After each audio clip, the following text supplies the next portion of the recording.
السلام علیکم ورحمۃ اللہ وبرکاتہ۔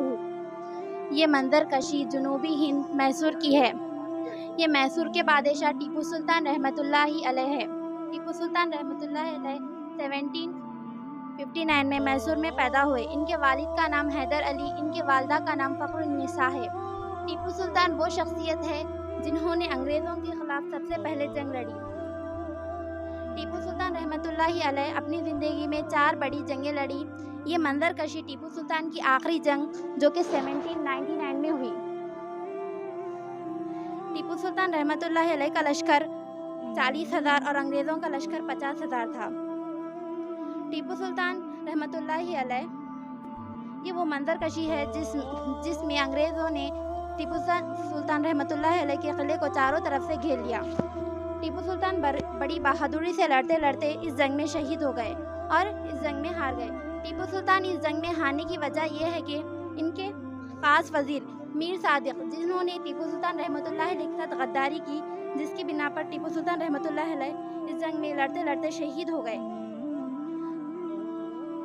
یہ ٹیپو سلطان رحمۃ اللہ علیہ کی مسجد اقصیٰ ہے جو انہوں نے بنائی۔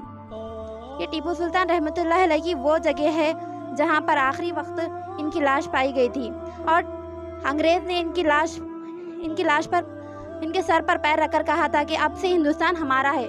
اس سے پہلے کسی انگریز کی اتنی ہمت نہیں تھی کہ یہ کہنے کی۔ یہ ٹیپو سلطان رحمۃ اللہ علیہ کے مقبرے میں داخل ہونے کا دروازہ ہے۔ یہ ٹیپو سلطان رحمۃ اللہ علیہ کا مقبرہ ہے۔ ان کی والدہ اور والد صاحب کا مقبرہ ہے جو کہ میسور میں موجود ہے۔ السلام علیکم۔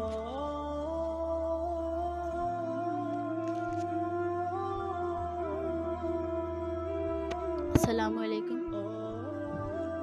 یہاں پر آپ دیکھ سکتے ہیں جو ملک میں مسلمانوں پر انگریزوں کی طرف سے ظلم و زیادتی ہوئی تھی، جس کی وجہ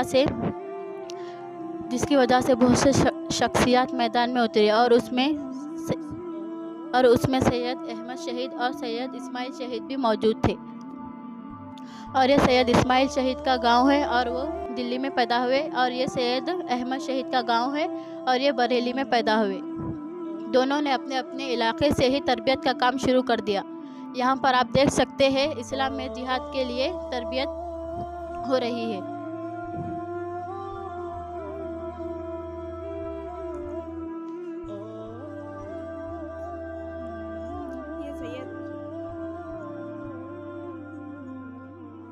سید احمد شہید کے زمانے میں جب لوگ سفر حج کے واسطے آتے تھے تو سمندری علاقے کی طرف سے آیا کرتے تھے اور اس علاقے پہ یورپین کے لوگ قبضہ کر رکھے تھے۔ اس لیے بعض علماء فتویٰ دیتے تھے کہ اب حج فرض نہیں ہے۔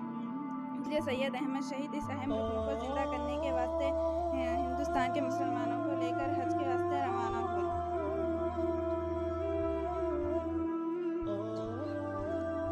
سید احمد شہید اور سید اسماعیل شہید کا آخری جنگ ہے جس میں وہ شہید ہو گئے، اور یہ بالا کوٹ کا مقام ہے جہاں پر سید اسماعیل شہید اور سید احمد شہید دونوں شہید ہو گئے تھے۔ انہی کی کامیابی کی وجہ سے، انہی کی کوشش کی وجہ سے آج ہمارا ہندوستان کامیاب ہے۔ السلام علیکم ورحمۃ اللہ وبرکاتہ۔ یہ شاملی کا میدان ہے اور یہ دہلی سہارنپور میں موجود ہے، اور یہ جنگ 1857 میں ہوئی۔ بہت سارے مسلمان جوش کے ساتھ لڑ رہے تھے، لیکن انگریزوں کے پاس جنگی ہتھیار زیادہ ہونے کی وجہ سے مسلمان شکست ہو گئے، اور بڑے بڑے علماء کرام اس جنگ میں شامل تھے، جیسے کہ مولانا رشید احمد گنگوہی صاحب، مولانا قاسم نانوتوی، مفتی عنایت صاحب، بڑے بڑے علماء کرام اس جنگ میں شامل تھے۔ لیکن جنگ کے بعد انگریزاں ہر جگہ سے مسلمان کو شہید کر رہے تھے۔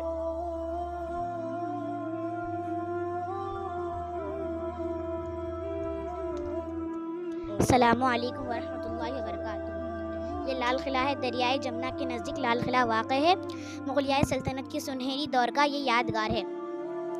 17ویں صدی میں مغل بادشاہ شاہ جہاں نے اس کو تعمیر کرایا تھا۔ اسی قلعے کے دیوان خاص میں تخت طاووس واقع ہے جہاں بیٹھ کر مغل بادشاہ ہندوستان کی حکومت کرتے تھے۔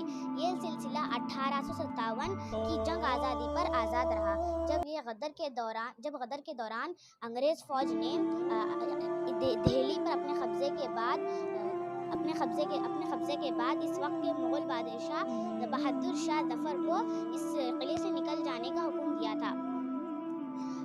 سن 1857 سے لے کر سن 1947 تک اس فوج کو اپنے قبضے پر رکھا گیا۔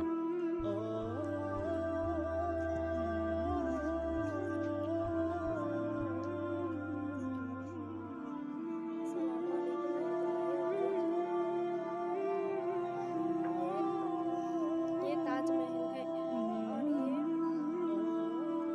22 سال میں بنا ہے اور اس کو بنانے کے لیے پورے 22,000 مزدوروں کو لگایا گیا اور یہ شاہجہاں کی یاد میں ممتاز نے بنایا اور یہ سنگ مرمر کے پتھروں سے بنایا گیا۔ السلام علیکم ورحمۃ اللہ وبرکاتہ۔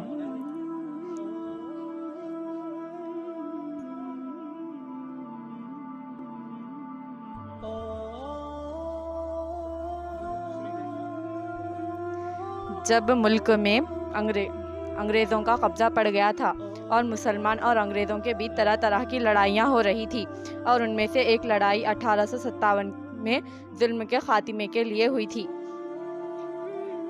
جس میں مسلمانوں کو شکست ہوئی، اور یہ تھانہ بھون کا علاقہ ہے جس میں چند مسلمان بیٹھ کر مشورہ کر رہے تھے کہ ظلم کا خاتمہ کس طرح ہو۔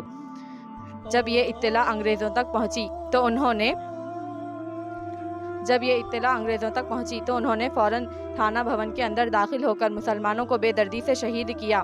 یہی وہ منظر ہے جو آپ دیکھ رہے ہیں، یہ چند انگریز ہے جو مسلمانوں کو بے دردی سے شہید کر رہے ہیں۔ یہ دلی سے لاہور تک جانے والی روڈ ہے۔ 1857 کی جنگ آزادی میں جو علماء شریک ہوئے تھے ان کو انگریزوں کی فوج نے درخت پر لٹکا دیا، اس عبرت کے لیے کہ آئندہ کوئی بھی ایسی ہمت